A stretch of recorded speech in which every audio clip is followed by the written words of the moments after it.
Kalau ratunya masuk, semuanya masuk. Tadi madu palsu aja ada omsetnya bisa miliaran.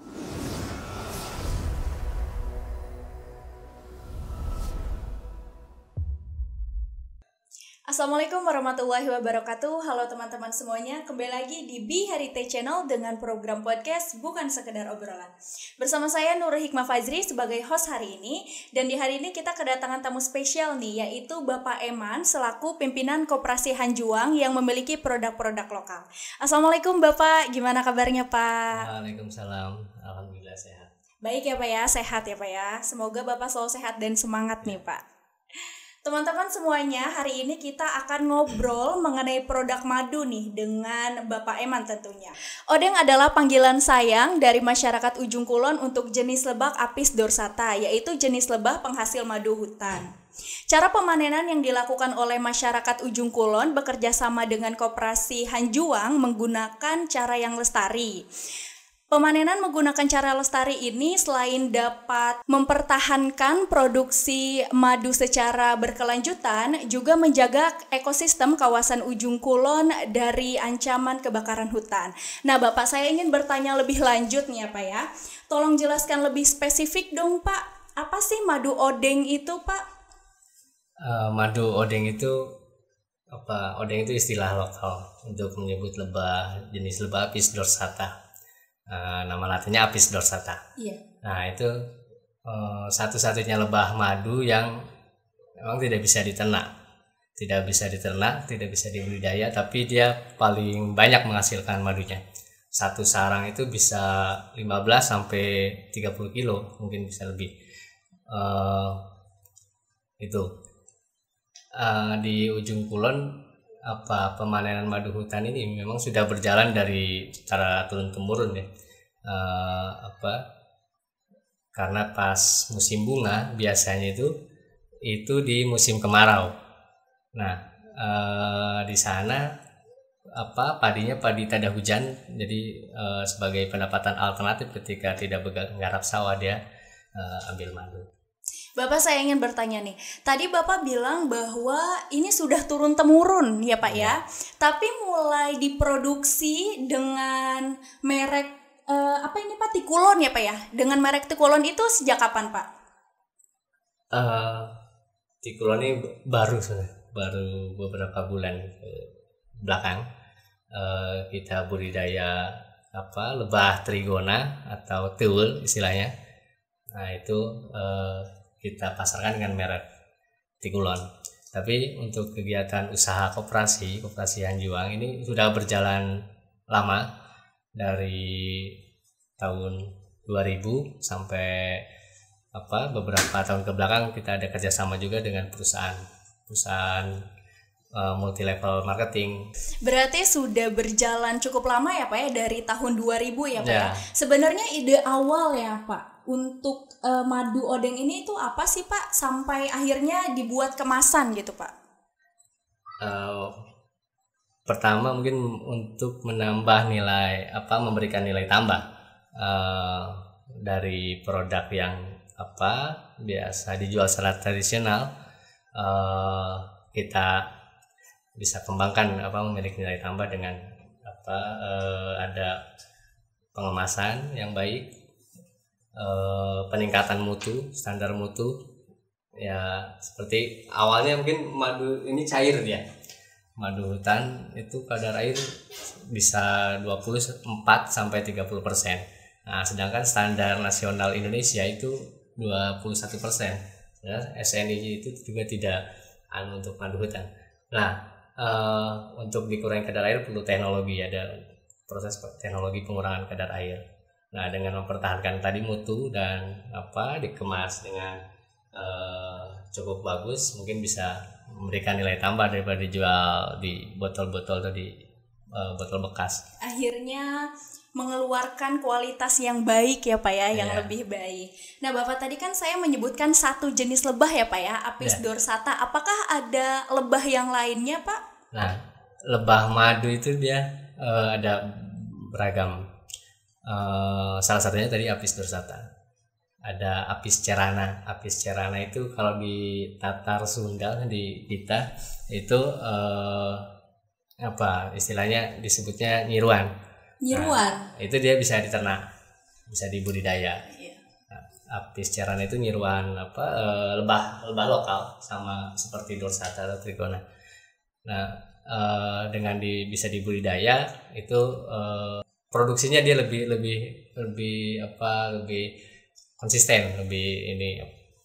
Kalau odeng, madu hutan, apis dorsata dia musiman 1 tahun 1 kali. Oh, hanya 1 tahun sekali ya Pak ya? Nah, itu di saat musim bunga. Kalau untuk apis cerana dia bisa lebih rutin, tapi memang banyaknya tetap di musim bunga. Pak, untuk pemeliharaan lebahnya itu sendiri bagaimana sih Pak? Mungkin berbeda perlakuan antara jenis lebah satu dengan jenis lebah yang lain. Misal dengan cerana dengan dorsata, nyiruan dengan odeng.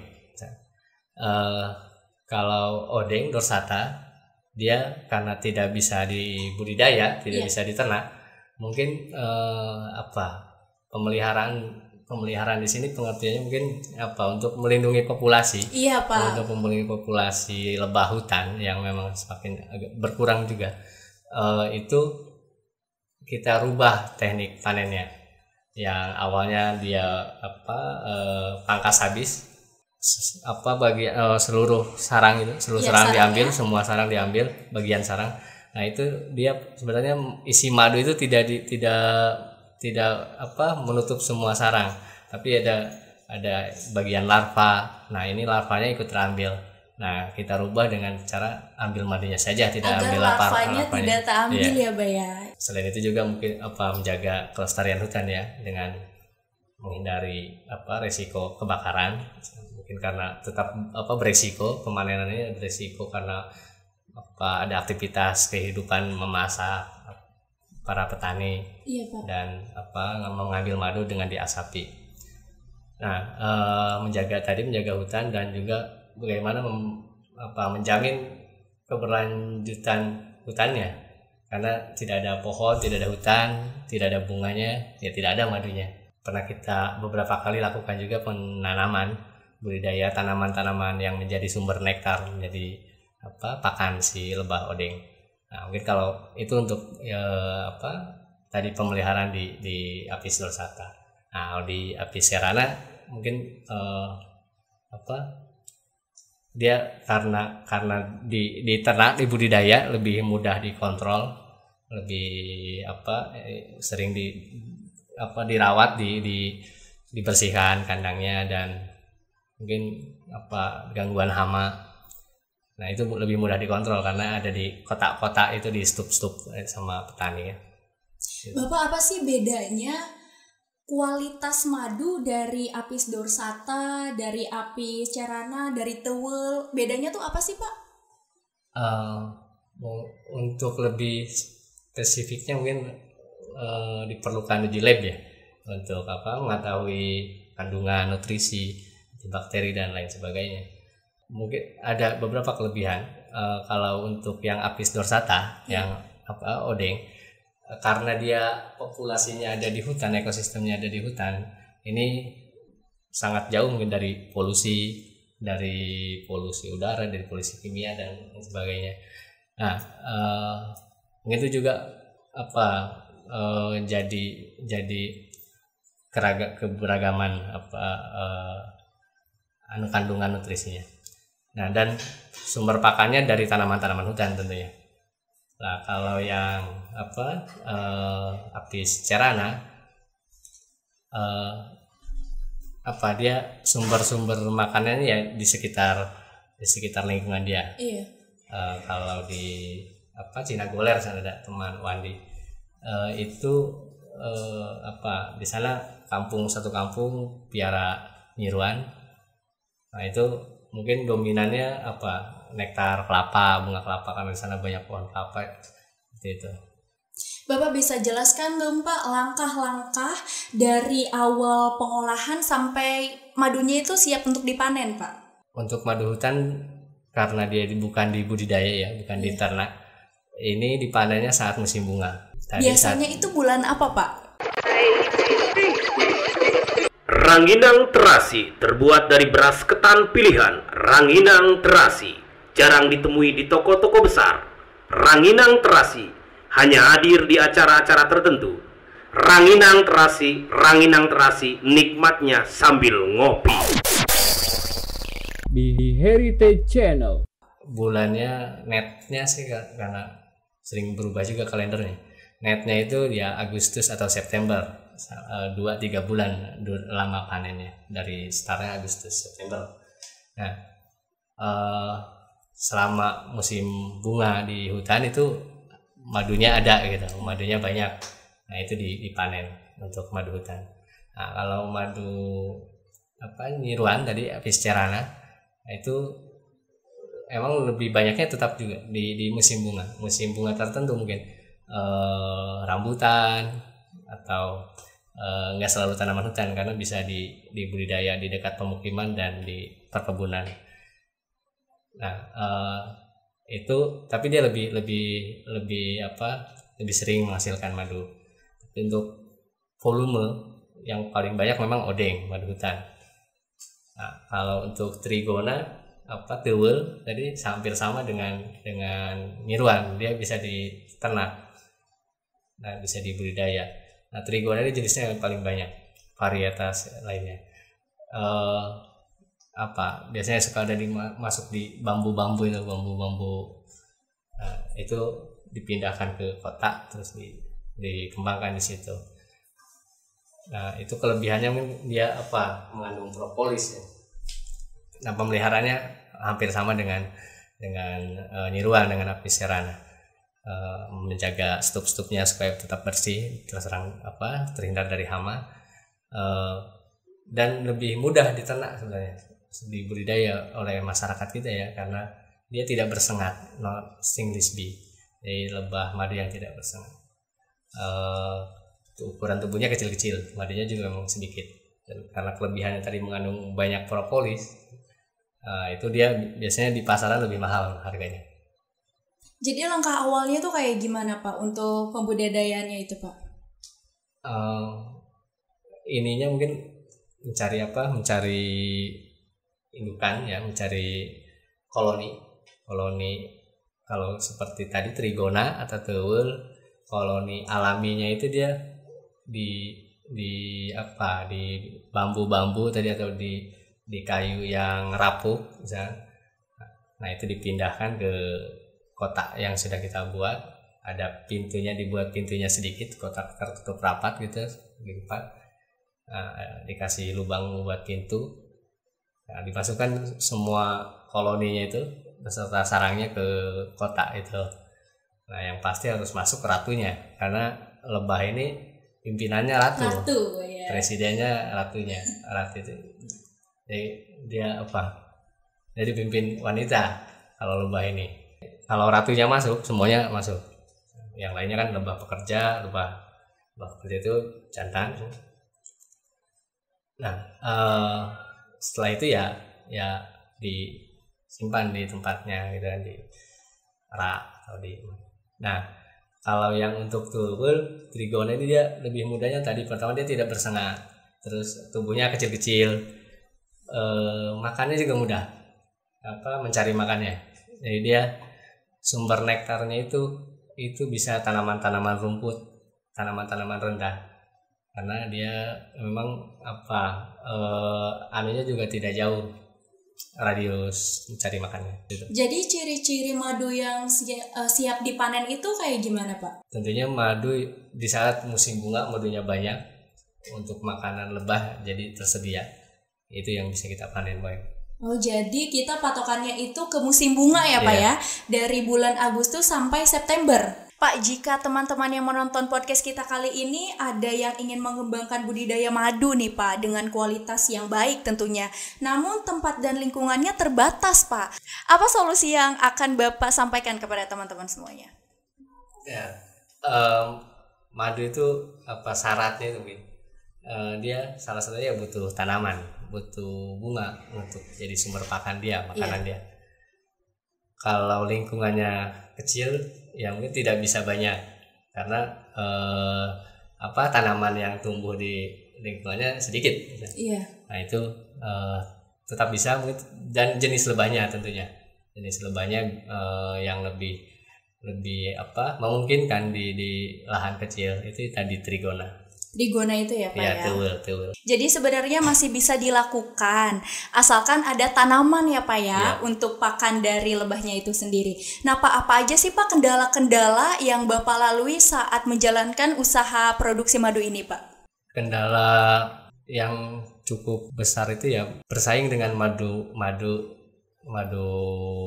palsu, nah banyak ragam madu campur-campur, madu lain-lain.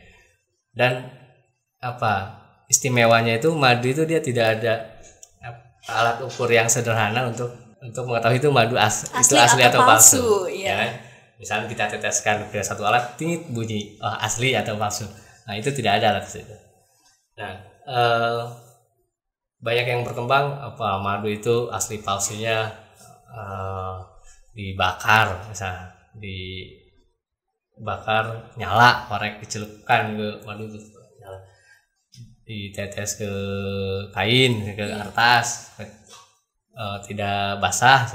Nah itu macam-macam, tapi mitos itu semua. Yang pasti ya untuk asli atau palsunya ya uji lab ya, yang untuk lebih pasti. Kita sih menyarankan ke konsumen dengan melakukan pendekatan itu, bagaimana konsumen itu mengetahui asal usul produk. Nah itu yang lebih memungkinkan bagi konsumen untuk mengetahui madu murni atau bukan.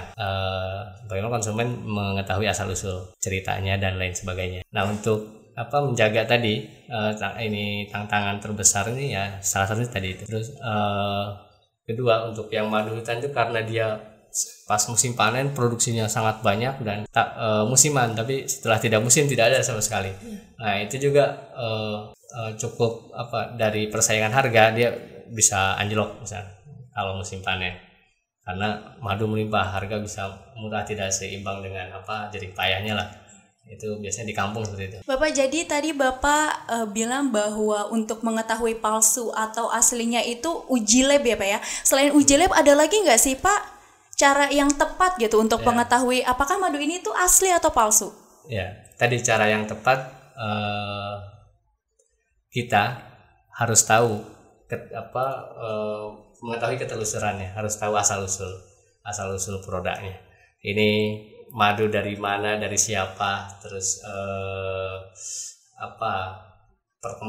prosesnya seperti apa, cara dipanennya sampai dia diterima oleh konsumen itu seperti apa. Nah itu disampaikan oleh si produsen dan konsumen bisa mengetahui itu yang paling mungkin tadi selain uji lab ya, dan dirasakan. Jadi tidak minum madu itu ya minum begitu aja, sama seperti kopi, dia punya karakter rasa, aroma. Beda jenis bunga, beda rasa, aroma dan warna. Beda jenis lebah apalagi. Untuk rasa madu yang asli itu emang kayak gimana sih Pak? Yang memahami sebenarnya yang sering mengkonsumsi madu ya, madu asli tadi, dan bisa dibandingkan nanti setelah dia mengkonsumsi madu yang madu imitasi. Itu dia pasti ada aroma buah, aroma kayu, atau entah aroma itu ya jadi karakter tiap jenis nektar yang dihisap si lebahnya. Ini misalnya saya bawa madu, ini jenisnya nektar kopo, dari bunga kopo. Beda dengan itu. Ini apa ini? Itu dia dari nektar kiganik, bunga kiganik. Dari warna beda, dari rasa juga beda. Bedanya apa Pak rasanya? Kalau yang ini sama yang kiganik dan kopo? Dia lebih ada aroma kayu. Kalau yang kopo, kalau yang kiganik aroma fruity ya. Berarti tidak 100% rasanya manis ya Pak ya madu ada itu? Yang pahit. Ada yang pahit ya Pak ya? Apa itu Pak? Kalau di ujung kulon itu ada dari nektar salam, bunga salam yang daunnya buat masak nasi itu. Oh, nah itu dia iya. madunya pahit. Kalau di Bangka saya lupa nama jenis bunganya, itu malah madu pahit itu di Bangka itu dia yang paling mahal. paling banyak diburu. Dan pahitnya lebih dari salam yang dari ujung kulon tuh. Pahit banget, hampir nggak ada manisnya. Bapak, apa sih Pak keunggulan madu yang Bapak produksi dengan madu-madu yang lainnya? Pertama, mungkin kalau untuk kandungan nutrisi dan lain-lainnya kita ada beberapa kali uji lab, tapi memang harus terus update kalau untuk itu. Tadi berguna untuk kesehatan yang pasti, kita ada pernah uji lab untuk kandungan nutrisi dan antibakteri, terus kanker dan anti aging dan lain sebagainya. Nah, keunggulannya? Pertama, kita ini dihasilkan dari masyarakat lokal di kawasan hutan, dan itu memasarkan produk mereka itu cukup membantu untuk meningkatkan kesejahteraan masyarakat sekitar hutan. Dan kita harapkan sebenarnya outputnya harapan besarnya itu bagaimana masyarakat bisa mendapatkan penghidupan dan menjaga kelestarian hutannya, karena tidak ada hutan, tidak ada madu, tidak ada hutan. Bapak, bagaimana sih metode pemasaran madu Tikulon ini? Apakah ada strategi khususnya, Pak? Seperti pemasaran produk pada umumnya ya, kita ada jual offline, ada jual online juga di marketplace gitu. Dan yang pasti kita update terus untuk pengetahuan produknya, kita terus berikan update ke konsumen, bagaimana madu ini dipanen, ini dari jenis bunga apa dan lain sebagainya, kehidupan petani dan lain-lain. Kita ada di beberapa media sosial Tikulon. Bapak, apakah madu Tikulon ini sudah mengikuti event-event atau sudah mendapatkan penghargaan gitu, Pak? Produk Tikulon ini brandnya baru beberapa bulan ke belakang. Sebelumnya kita supplier ke perusahaan salah satu perusahaan multi level marketing, itu supply madu dengan produk odeng. Nah, namanya odeng mereknya. Kalau yang Tikulon ini kita pasarkan sendiri tanpa tadi kerjasama dengan perusahaan tadi. Bagaimana Bapak melihat potensi madu Tikulon ini, Pak, ke depannya? Tadi madu palsu aja ada omsetnya bisa miliaran. Iya.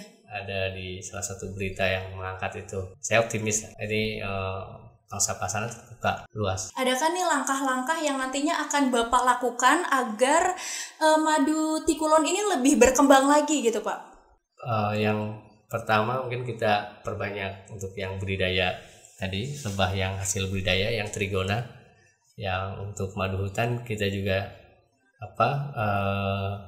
tetap bagaimana menjalankan standar produksi, karena kita ada standar mulai dari pemanenan di hutan oleh petani. Tadi salah satunya tidak ambil larva, hanya ambil madu aja untuk melindungi lebah, dan sampai ke rumah produksi. Di rumah produksi ada penanganan tambahan misalnya kayak mengurangi kadar air dan pengemasan. Mungkin itu menjaga kualitas untuk mempertahankan di pasar, desa ini pasar. Bapak, ini pertanyaan saya yang terakhir nih, Pak. Ya. Apa harapan Bapak ke depannya terkait pengembangan usaha madu ini, Pak? Harapannya semakin bisa diminati oleh khalayak, bisa turut serta menjaga imun tubuh masyarakat, apalagi di saat pandemi ini ya. Juga memberikan dampak yang cukup dirasakan oleh masyarakat desa sekitar hutan. Oke teman-teman semuanya, obrolan kita kali ini sudah selesai. Terima kasih untuk Bapak Eman yang sudah menyempatkan waktunya. Terima kasih Bapak. Sama-sama. Semoga di lain kesempatan kita bisa ngobrol lagi ya Pak ya. Iya. Terima kasih juga untuk teman-teman semuanya yang sudah menonton podcast kita kali ini. Jangan lupa untuk like, comment, subscribe, dan share video ini ke seluruh media sosial yang kalian punya. Seorang lelaki mampu berhadapan dengan 4.000 lebah untuk membawa pulang sebotol madu, tapi tak mampu berhadapan dengan seorang istri untuk membawa pulang seorang madu. Sakit nukapi hatur, hampuran nukasuhun, hatur nuhun rahayu dulur. Stay safe dan sampai jumpa lagi. Assalamualaikum warahmatullahi wabarakatuh.